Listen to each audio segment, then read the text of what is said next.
One of our big areas of focus during 2025 has been policy engagement. We've been looking at pensions policy specifically, of which there has been a lot, but we've also been looking at broader policy around better business, inequality, and the environment. Now, before we talk about our specific policy positions and the work that we've been doing to support these policy positions, it's probably worth just starting at the beginning and explaining why we're doing this in the first place. So, Charlotte, how does undertaking policy advocacy work fit within our broader mission at Pensions for Purpose? Thanks, Laasya, and great to be giving this update. It's a very, very hectic time in pensions and business policy change, and there's a lot going on around the world. I think a lot of people are waiting with bated breath to see where we land. For us, this is all about our members. How do we best reflect and help support all of our members? And that includes pension funds, it includes trustees, it includes the member voice, and also insurers, advisors, asset managers. And what we've always been about is trying to understand how we get more capital to work through from the asset owners through to opportunities that are having a positive impact on people and planet. So that's always been the goal. And we've done that in various ways, whether that's research or training. We've put out the impact investing principles, but policy and advocacy work is actually so critical to that because there's only so much you can do within the current system and within current legal frameworks, current accounting standards. So sometimes you have to step back and you have to look at how the systems are actually impacting your ability to get investments into the places you want them. And that means looking at policy, so government policy. It also means looking at legal frameworks. And so it's been some critical areas that we've looked at as key levers.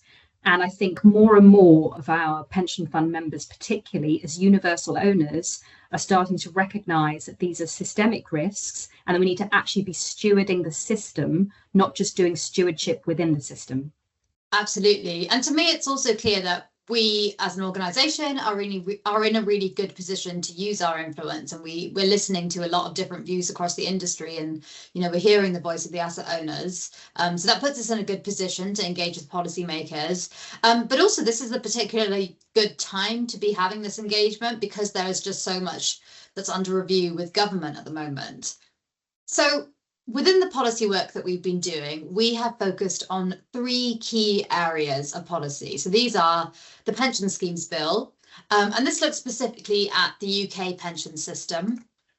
We've then looked at the Better Business Act. This looks more broadly at how businesses in the UK operate so that they can recognise their social and environmental licence to operate. And then we've also looked at the Stop Ecocide Bill.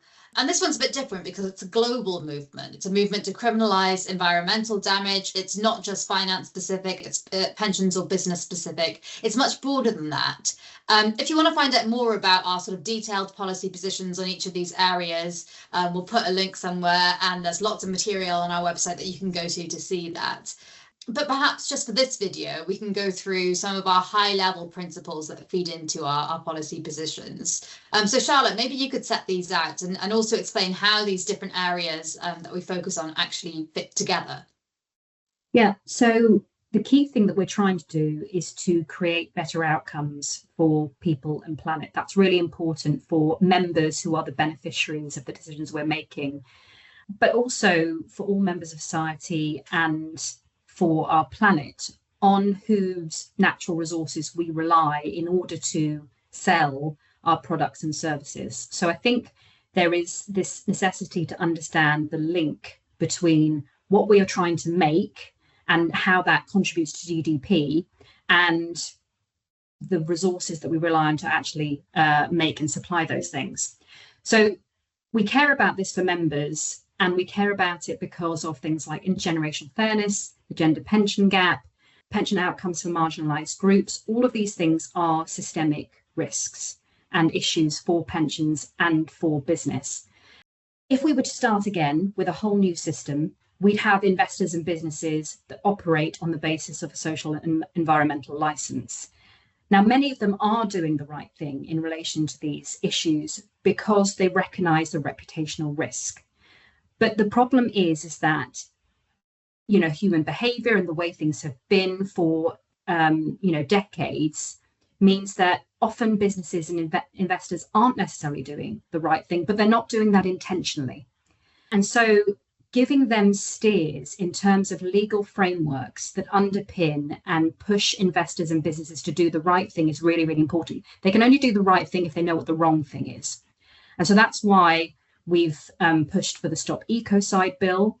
That makes it very, very clear what is and isn't right in terms of business behaviour and also in relation to the government. And so we think this actually helps pension trustees that are often overburdened in terms of what's expected of them and for the resources and governance budget that they have. The other thing is that we then have businesses and how businesses are supporting the environment and society.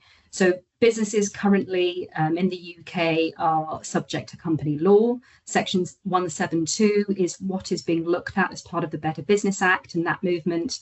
And this is about making company directors responsible for people and planet alongside profit, so not focused on shareholder primacy. And again, the reason for that is we're talking about pension funds, including systemic risks like climate change within fiduciary duty. But pension funds rely on and are part of a system in which businesses are giving them advice. They are also providing them with their accounts. They're providing them with their audit trail. They are the ones that are actually investing their money. They're the ones receiving their money. And they're also the sponsoring employers. So the problem is that pension funds can't act on their own in a silo. So when we make shifts to fiduciary duty, that's great, it's giving them the right indication, but we can't pretend that they don't depend on the rest of the system to change. And that means we have to work with different stakeholders. So that's why we supported the Better Business Act. And that's why we've also then worked to make sure that there's a reflection and mirroring in terms of our support in the pension schemes bill. Ultimately, all of this is about systems thinking, which is actually a really challenging thing for people to be able to do. We're not taught to think in systems. We're taught to think in a linear way. And it's about perspective taking. It's about understanding systems. And it's also about understanding the interaction effects between them. So actually, there's a piece of work to do on systems thinking. And that's what we're looking at providing through our systems and governance change group and work, which we have started to pilot in May. And we've got more interest in. And so really what we're trying to do is pull all of these different strands together so people can make more informed decisions about what systemic risks really are. Brilliant, thank you. And as you say, systems thinking can be hard, and we have to, become quite self-aware and realize what our limitations are to the way we currently think so that we can change that. Now, as you said, there's a lot of sort of key changes that we need to recognise in policy and legal frameworks. So I wanted to talk a little bit about the actions that we've actually been taking to try and make some of these changes happen. I mean, I joined the Pensions for Purpose team in January, and I was immediately thrown into the deep end with a flurry of consultations to respond to. There was the Fit for the Future consultation on LGPS pooling and local investment. There was the Pensions Investment Review and the focus on kind of DC consolidation. There was the UK Stewardship Code consultation, the UK Green Taxonomy consultation. So we've been really busy sort of responding to all of those. We've also written to a number of ministers, including the new, well, not so new anymore, pensions minister, and we've been setting out our key policy positions in those letters, including those around fiduciary duty reform, better business, adequacy, and the regulation of investment consultants. We've also joined the Better Pensions Coalition, along with a number of civil society organisations, and we're collectively working to campaign for better pensions as part of this. And we also attended the Sustainable Finance All-Party Parliamentary Group meeting in the House of Commons with this group, looking at pensions more generally. There have been a number of other events that we've attended as well to sort of get these messages out. I think one of the most iconic ones that you went to, Charlotte, was the Better Business Day, where you brought along your new baby. So how was that day? That was a really, really interesting day because, my partner said to me, do you really need to be taking our baby up to Westminster to prove your point? And I think, this is really about the fact that we separate out our lives. We separate out our professions. and the roles that we play. And sometimes that doesn't help in trying to shift the system. I brought Riley along. Riley's 6 months, because his perspective, seeing him in the room, makes you think about the longer term. It makes you think in a different way through a different lens. And I think that's really important, because often we lose the long time horizon. We talk about it often, particularly with pensions, but the reality is that when we're making investment decisions, when we're making risk return assumptions, they're happening often in the short term, and they're happening in a vacuum. And that really isn't helpful. So trying to make people make those connections is really helpful. And often that happens visually.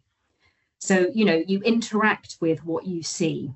And so that's a really good way to engage other people within the room at the Better Business Day reception, but also to bring into that room the point about pensions. Many in the room had not made the connection between, better business and better pensions. And the two really do go hand in hand. Pensions are a percentage of pay. So pension reform can only go so far if the underpin, which is the pay, is unfair. And the gender pension gap is one key area for this. So there's a gender pay gap, but pension funds compound that because of the fact that they're a percentage, but other things that happen when, for instance, you take leave as a parent, which tends to generally happen more by the woman, by the mother. So we need to really understand what's happening from a demographic perspective, and we need to make these connections between policies.